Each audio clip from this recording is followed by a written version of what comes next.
भजन तुम्हारा करते हैं हम, कीर्तन तुम्हारा करते हैं हम। कृपा करो, कृपा करो, कृपा करो हे प्रभु। नाम तेरा होठों पे सदा, दिल चाहता है दर्शन तेरा। सुन ले हमारी आए शरण, तुझसे मिला है प्रभु ये जीवन। पूजन तुम्हारा करते हैं हम, कीर्तन तुम्हारा करते हैं हम। कृपा करो, कृपा करो, कृपा करो हे प्रभु। पिता और पुत्र और पवित्र आत्मा के नाम पर आमीन। हमारे प्रभु यीशु क्रिस्त की कृपा, ईश्वर का प्रेम और पवित्र आत्मा का साहचर्य आप सबों को प्राप्त हो और आपकी आत्मा के साथ। आइए क्रिस्त में प्यारे भाइयों बहनों, हम पूरे विश्वास के साथ में प्रभु के निकट आए, प्रभु के समस्त अपनी प्रार्थनाओं को, अर्जियों को समर्पित करें। आज प्रभु ने हमें इतना अच्छा दिन दिया है, हम प्रभु को अपना सर्वस्व समर्पित करते हुए आज के इस शुक्रवार को प्रभु को अर्पित करें कि हम योग्य रीति से प्रभु के वचनों को सुन सके, प्रभु की आज्ञाओं पर चल सके। और यही बात आज के हम पाठों में सुनेंगे कि किस प्रकार प्रभु हमसे आह्वान करते हैं कि हमें अपने आप को प्रभु के लिए तैयार करना है, प्रभु के विश्वास में हमें अटूट होना है। आइए क्रिस्त में प्यारे भाइयों बहनों, हम प्रभु के दुख भोग में भागी होते हुए इस चालीसा काल में जब हम प्रभु के दुख भोग की यादगारी करते हैं तो हम अपने आप को तैयार करें कि हम प्रभु को योग्य रीति से ग्रहण कर सके। उस यीशु के दुख, उस यीशु की पीड़ा को हम हमारे जीवन में महसूस करते हुए उसकी दया, उसकी अनुकंपा, उसके प्रेम से परिपूरित हो जाए। आइए क्रिस्त में प्यारे भाइयों बहनों, हम हमारी सभी प्रार्थनाओं को, अर्जियों को प्रभु के श्री चरणों में समर्पित करते हुए इस पवित्र वेदी पर अपने पापों के लिए क्षमा मांगते हुए कुछ क्षण मौन रूप से प्रार्थना करें।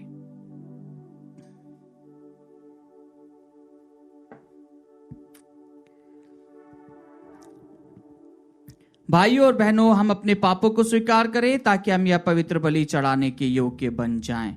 हे भाइयों बहनों, मैं सर्वशक्तिमान ईश्वर और आप लोगों के सामने स्वीकार करता हूँ कि मैंने मन, वचन और कर्म से तथा अपना कर्तव्य पूरा ना करने से, अपने कसूर से, अपने भारी कसूर से घोर पाप किया है।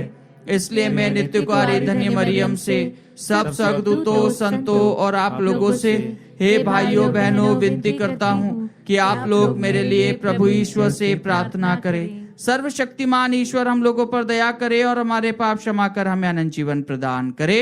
आमीन। हे प्रभु दया कर, हे प्रभु दया कर, हे क्रिस्त दया कर, हे क्रिस्त दया कर, हे प्रभु दया कर, हे प्रभु दया कर। हम प्रार्थना करें। हे ईश्वर, तूने हमारी दुर्बलता में समुचित सहायता का प्रबंध किया है। हम अपने उद्धार का साधन सहर्ष स्वीकार करें और उसका फल अपने आचरण में प्रकट करें।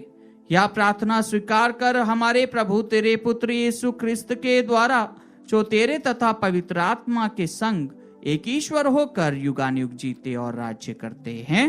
आमीन। प्रभु आपके हृदय जीवा को खोले जिससे आप योग्य रीति से प्रभु की वाणी सुना सके। पिता और पुत्र और पवित्र आत्मा के नाम पर।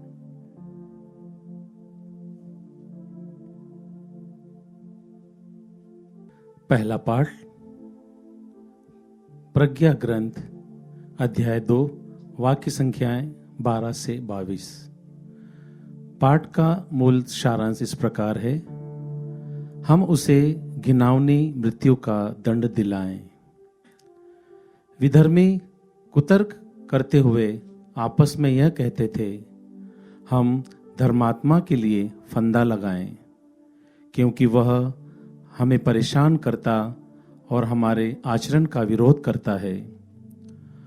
वह हमें संहिता भंग करने के कारण फटकारता है और हम पर हमारी परंपराओं को त्याग देने का अभियोग लगाता है। वह समझता है कि वह ईश्वर को जानता है और अपने को प्रभु का पुत्र कहता है।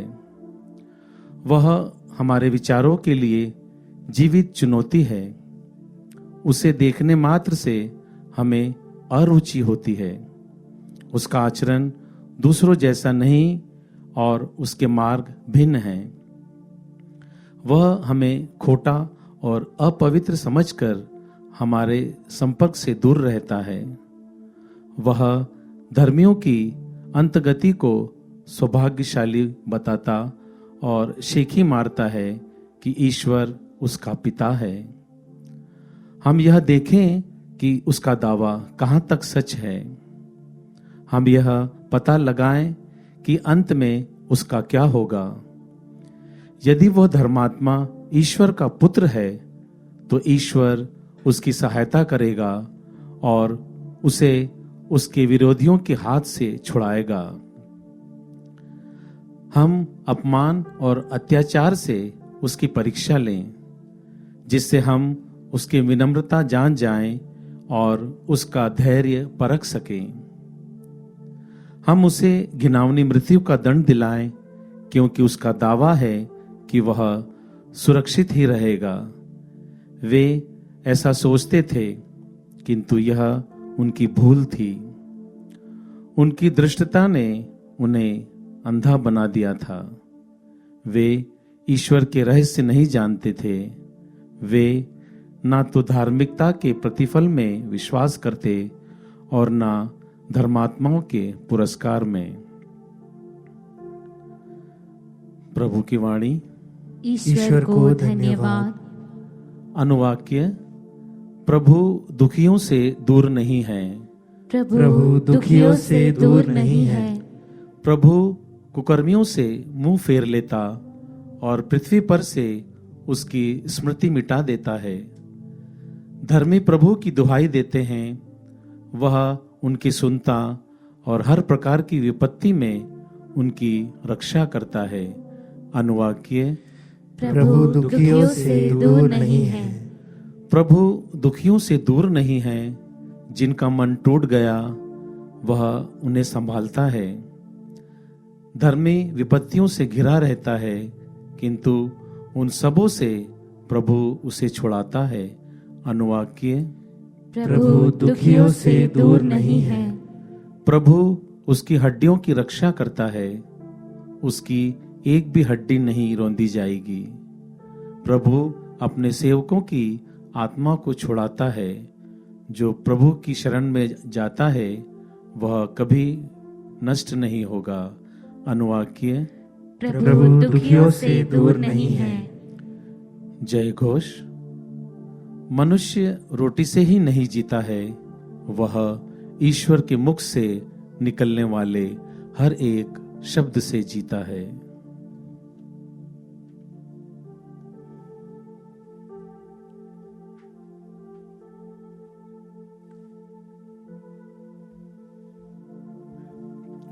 प्रभु आप लोगों के साथ तो हो और आपकी आत्मा के साथ। संत यूहन्ना के अनुसार पवित्र सुसमाचार। हे प्रभु तेरी महिमा हो। उस समय यीशु गलीलिया में भी घूमते थे। वह यहूदिया में घूमना नहीं चाहते थे, क्योंकि यहूदी उन्हें मार डालने की ताक में रहते थे। यहूदियों का शिविर पर्व निकट आया, तब यीशु के भाई पर्व के लिए जा चुके थे, तो वह भी प्रकट रूप में नहीं बल्कि जैसे गुप्त रूप में पर्व के लिए चल पड़े। कुछ यरूशलेम निवासी यह कहने लगे, क्या यह वही नहीं है जिसे हमारे नेता मार डालने की ताक में रहते हैं? देखो तो यह प्रकट रूप से बोल रहा है और वे इससे कुछ नहीं कहते। क्या उन्होंने सचमुच मान लिया कि यह मसीह है? फिर भी हम जानते हैं कि यह कहाँ का है। परंतु जब मसीह प्रकट होंगे तो किसी को यह पता नहीं चलेगा कि वह कहाँ के हैं। यीशु ने मंदिर में शिक्षा देते हुए पुकार कर कहा, तुम लोग मुझे भी जानते हो और यह भी जानते हो कि मैं कहाँ का हूँ। मैं अपनी ही इच्छा से नहीं आया हूं, जिसने मुझे भेजा है वह सच्चा है। तुम लोग उसे नहीं जानते, मैं उसे जानता हूं, क्योंकि मैं उसके यहां से आया हूं और उसी ने मुझे भेजा है। इस पर वे उन्हें गिरफ्तार करना चाहते थे, किंतु किसी ने उन पर हाथ नहीं डाला, क्योंकि अब तक उनका समय नहीं आया था। प्रभु का सुसमाचार। हे क्रिस्त, तेरी स्तुति हो। क्रिस्त में मेरे प्यारे भाइयों बहनों, आज के प्रथम पाठ और सुसमाचार पाठ में हम पाते हैं कि किस प्रकार प्रभु यीशु ईश्वर के पुत्र के रूप में खुद भी बताते हैं एवं धर्म ग्रंथ में भी उसका उल्लेख दिया जाता है। प्रथम पाठ में हम जानते हैं कि किस प्रकार से प्रभु के विषय में कहा गया है, किस प्रकार से उसको सहन करना पड़ेगा, उसको दर्द सहन करना पड़ेगा, उसके साथ में व्यवहार किया जाएगा, उसका उल्लेख हम आज के पहले पाठ में सुनते हैं। और दूसरे पाठ में हम सुनते हैं कि ये लोग यीशु को मारने के लिए षड्यंत्र रच रहे थे। वह जब बाहर निकलते हैं तो लोग जानते हैं कि इसके पीछे लोग लगे हुए हैं मारने के लिए, और प्रभु भी जब जाते हैं तो प्रभु भी इस बात को जानते हैं कि उनके साथ में क्या होने वाला है, क्योंकि प्रभु निष्पक्ष होकर प्रचार करते थे। प्रभु पूरे अधिकार के साथ में प्रचार करते थे। प्रभु खुलेआम लोगों को शिक्षा देते थे। और यही बात आज हम पाते हैं कि प्रभु मंदिर में शिक्षा देते हुए पुकार कर कहते हैं, तुम लोग मुझे भी जानते हो और यह भी जानते हो कि मैं कहाँ का हूँ, मैं अपनी इच्छा से नहीं। क्योंकि यही बात प्रभु के जो ये बात है, यह हम पहले से पाते हैं कि वो लोग किस प्रकार से प्रभु को कहते हैं कि वह मसीह है और वो ये है, ऐसा है। उन्होंने ऑलरेडी उसको प्रकट रूप से जब हम देखते हैं तो प्रकट रूप से कई लोग यह कहते हैं कि क्या उन्होंने स्वीकार लिया, और कई लोगों ने प्रभु के चमत्कारों को देखकर, प्रभु की शिक्षा को सुनकर, प्रभु के कार्यों को देखकर उन्होंने मसीह को स्वीकारा। हाँ क्रिस्त में प्यारे भाइयों बहनों, जीसस द क्राइस्ट, प्रभु यीशु जब इस धरा में थे तो उनको यीशु नाजरी कहा जाता था। यीशु नाजरी क्यों? क्योंकि Jesus was a common name, Jesus. और उस समय जब प्रभु का उल्लेख दिया जाता है तो प्रभु को बहुत ही कॉमन नाम से, जीसस के नाम से जाना जाता था। और जब प्रभु के और प्रचलित होते गए, प्रभु लोग जानने लग गए, तो लोग उन्हें यीशु नाजरी के नाम से पहचानने लगे। और जीसस जब इस धरा में था, जब तक वह क्रूस पर था, और इवन मृत्यु के 3 दिन जब तक वह कब्र में था, तब तक उसे जीसस ऑफ नासरत के नाम से जाना जाता था। लेकिन प्रभु जब मृतकों में से जीवित उठा तो उसे जीसस द क्राइस्ट के नाम से जाना जाता है। प्रभु यीशु क्रिस्त, क्रिस्त मतलब मसीहा। हाँ क्रिस्त में प्यारे भाइयों बहनों, किसी ने यह नहीं सोचा था कि जो ये लटक रहा है क्रोस पे, जो मरण पीड़ा जो सहन कर रहा है, वह इस प्रकार का होगा। कई लोगों ने उसे जाते हुए देखा, कई लोगों ने रास्ते में उसको देखा लटकते हुए। इसलिए प्रभु की जो मृत्यु है वह इस प्रकार की मृत्यु है जो सबने अपनी आंखों से देखा, जिसका साक्ष्य सबने दिया। उसको ले जाया गया, उसको मारा गया, उस पर थूका गया, पब्लिकली उसको क्रूस पर लादा गया और कलवारी की टेकरी पर उसको लटका दिया गया। हाँ क्रिस्त में प्यारे भाइयों बहनों, आज प्रभु जब लोग उसे मारने की ताक में रहते हैं तो प्रभु भी बड़े प्यार से कहते हैं कि अभी तक समय नहीं आया। प्रभु को मालूम है कि समय कब आएगा, और वह समय का परिणाम हम देखते हैं कि प्रभु गेसेमनी बारी में जाकर प्रभु प्रार्थना करते हैं। प्रभु अपने परम पिता ईश्वर से प्रार्थना करते कि हो सके तो ये प्याला मुझसे हटा ले। और वही गेसेमनी बारी से प्रभु की प्राण पीड़ा प्रारंभ होती है।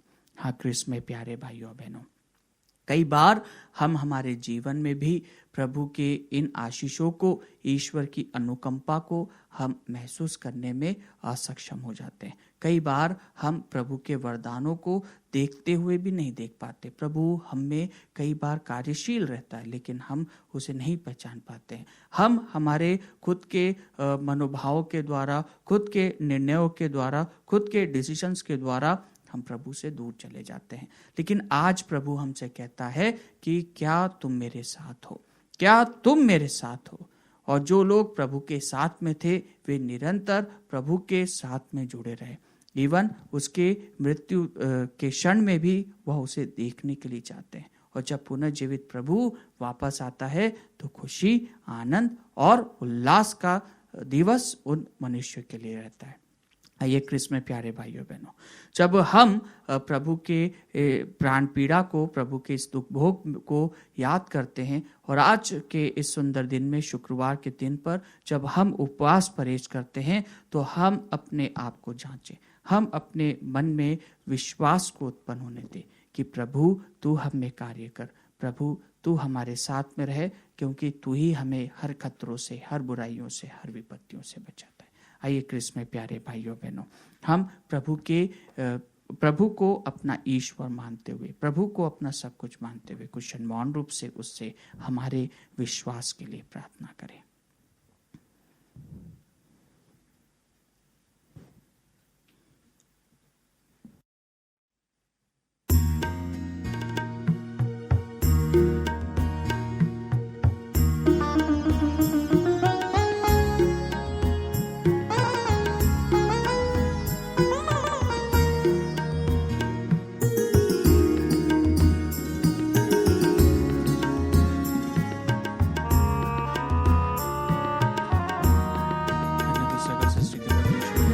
मेरी भेंट को ग्रहण करो, पावन मानो, पावन मानो, पावन मानो। प्रभु मेरी भेंट को ग्रहण करो। जो कुछ मैं हूँ, जो मैं करता, जो कुछ मैं हूँ, जो मैं करता, मेरा सब कुछ तेरा, तुझे समर्पित करूं, तुझे समर्पित करूं। प्रभु मेरी भेंट को ग्रहण करो, पावन मानो, पावन मानो, पावन मानो। प्रभु मेरी भेंट को ग्रहण करो।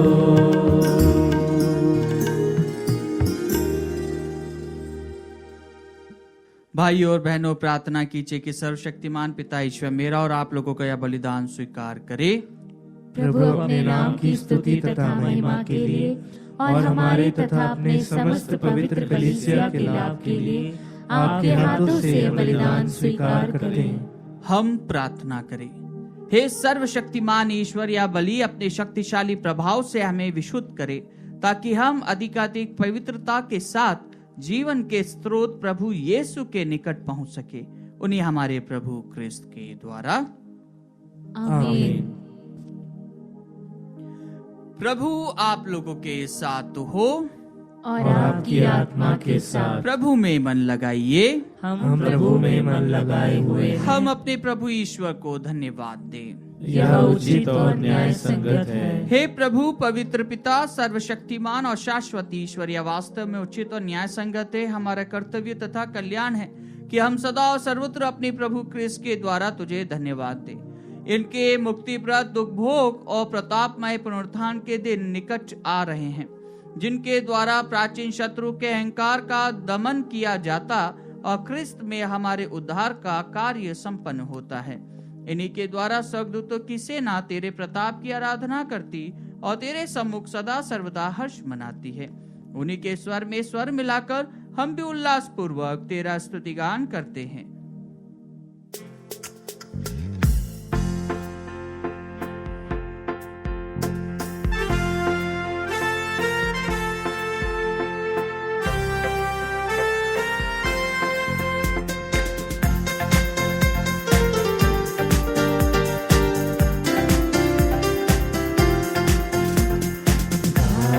हम सब मिलकर जीवंत ईश्वर का स्तुति गाए हम सब मिलकर जीवंत ईश्वर का स्तुति पवित्र है परमेश्वर, पवित्र है सर्वशक्तिमान, पवित्र है परमेश्वर, पवित्र है सर्वशक्तिमान, पवित्र है अमर ईश्वर।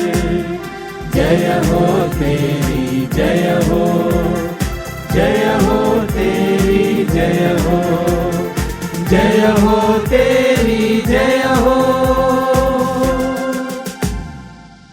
हे प्रभु, तू वास्तव में पवित्र है, सारी पवित्रता का स्रोत है। हम तुझसे प्रार्थना करते हैं, तू इन उपहारों को अपनी आत्मा के संस्पर्श से पवित्र कर दे कि हमारे प्रभु यीशु ख्रिस्त का शरीर तथा रक्त बन जाए।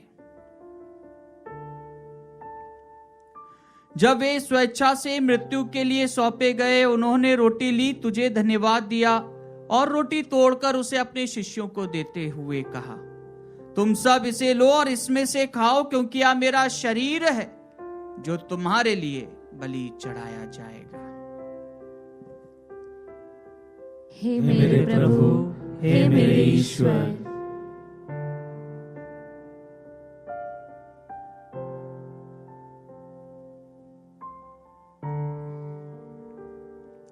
इसी भांति भोजन के बाद उन्होंने कटोरा लिया, तुझे धन्यवाद दिया और उसे अपने शिष्यों को देते हुए कहा, तुम सब इसे लो और इसमें से पियो, क्योंकि यह मेरे रक्त का कटोरा है, नवीन और अनंत व्यवस्थान का रक्त, जो तुम्हारे और बहुतों के पापों की क्षमा के लिए बहाया जाएगा। तुम मेरी स्मृति में यह करो। हे मेरे प्रभु, हे मेरे ईश्वर।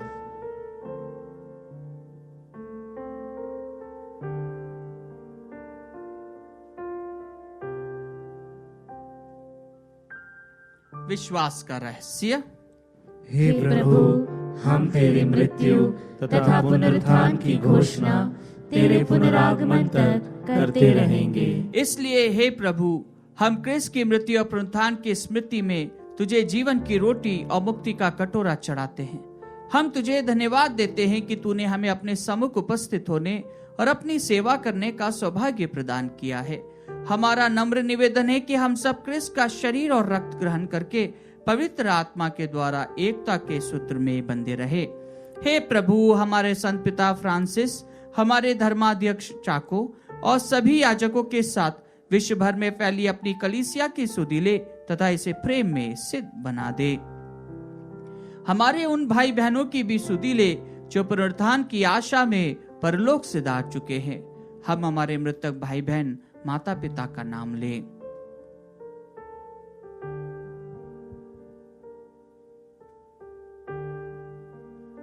उन्हें और सभी मृतकों को अपने दर्शन का सौभाग्य प्रदान कर हम सब पर दया दृष्टि डाल के हम भी अनंत जीवन के सहभागी बने। और ईश्वर की माता धन्य कुंवारी मरियम, उनके वर धन्य यूसुफ, धन्य प्रेरितों तथा सब संतों के साथ जो युग युग में तेरे प्रति विश्वस्त बने रहे, तेरी स्तुति और महिमा कर सके तेरे पुत्र यीशु क्रिस्त के द्वारा।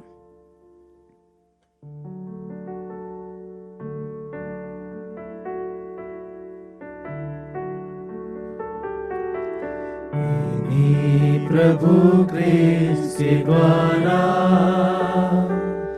इन्हीं के साथ और इन्हीं में, हे सर्वशक्तिमान पिता ईश्वर, पवित्र आत्मा के साथ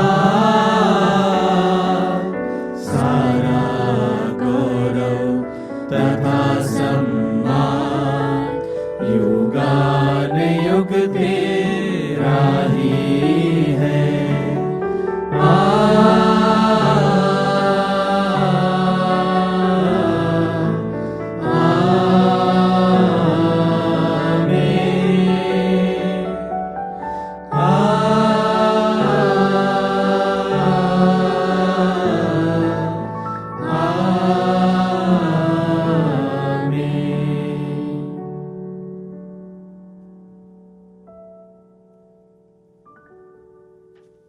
हम सब मिलकर पिता ईश्वर से प्रार्थना करें जैसे प्रभु यीशु ने हमें सिखाया है।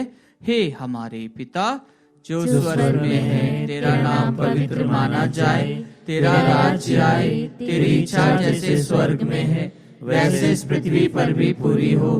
हमारा प्रतिदिन का आहार आज हमें दे, और हमारे अपराध में क्षमा कर जैसे हम भी अपने अपराधियों को क्षमा करते हैं, और हमें परीक्षा में न डाल परंतु बुराई से बचा। हे प्रभु, हम तुझसे प्रार्थना करते हैं सभी बुराइयों से हमें बचा, और इस जीवन में हमें कृपा पूर्वक शांति प्रदान कर। हम तेरी दया से सदा पाप से दूर और हर विपत्ति से सुरक्षित रहे, और उस दिन की प्रतीक्षा करते रहे जब हमारे मुक्तिदाता यीशु ख्रिस्त फिर आकर हमारी धन्य आशा पूरी करेंगे।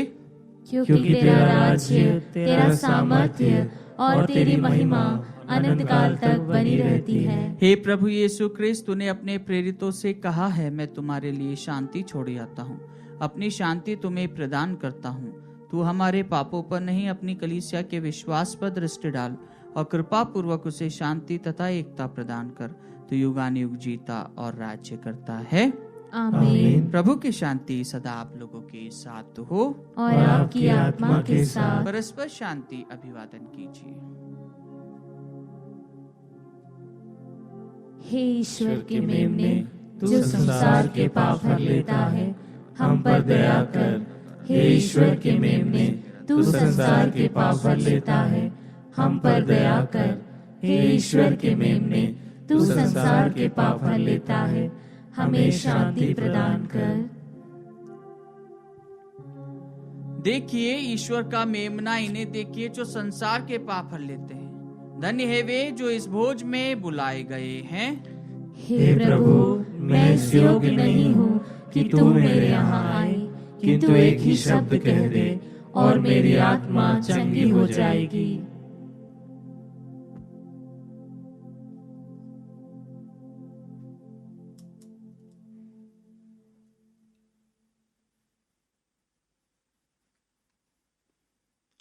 हे मेरे प्रभु यीशु, मैं सारे हृदय से विश्वास करती हूँ कि आप पवित्र यूकरिस्तीय संस्कार में उपस्थित हैं।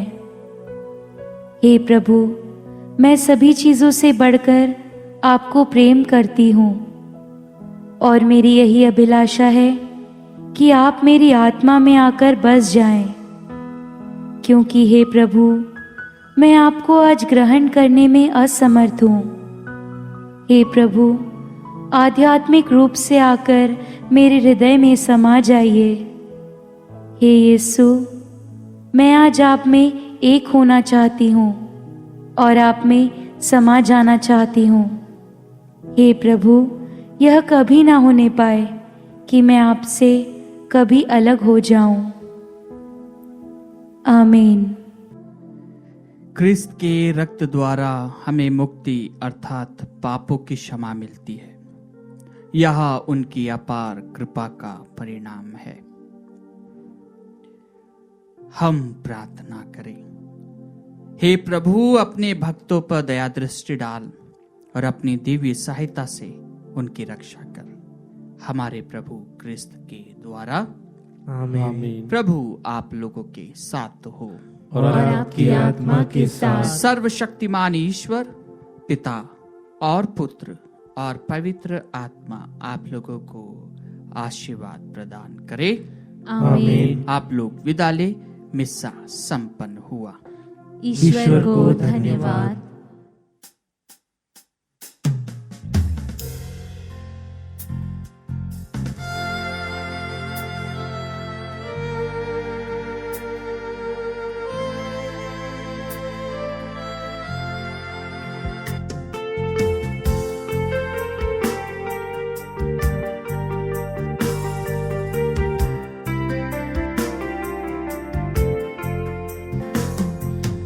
मेरे मसीहा मेरे खुदा, तुम ना होना मुझसे जुदा।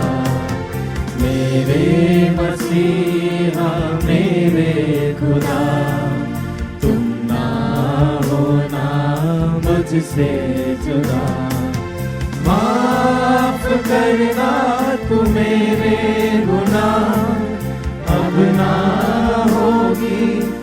मुझसे खता, मेरे मसीहा मेरे खुदा, तुम ना होना मुझसे जुदा। मैं तो सदा ही से भूला तुझे, खोकर के दुनिया के पापों में। मैं तो सदा ही से भूला तुझे, खोकर के दुनिया के पापों में। पर तू न भूला मुझको कभी, हरदम संभाला तूने मुझे। मेरे मसीहा मेरे खुदा, तुम ना होना मुझसे जुदा। मेरे मसीहा मेरे खुदा, तुम ना होना मुझसे जुदा।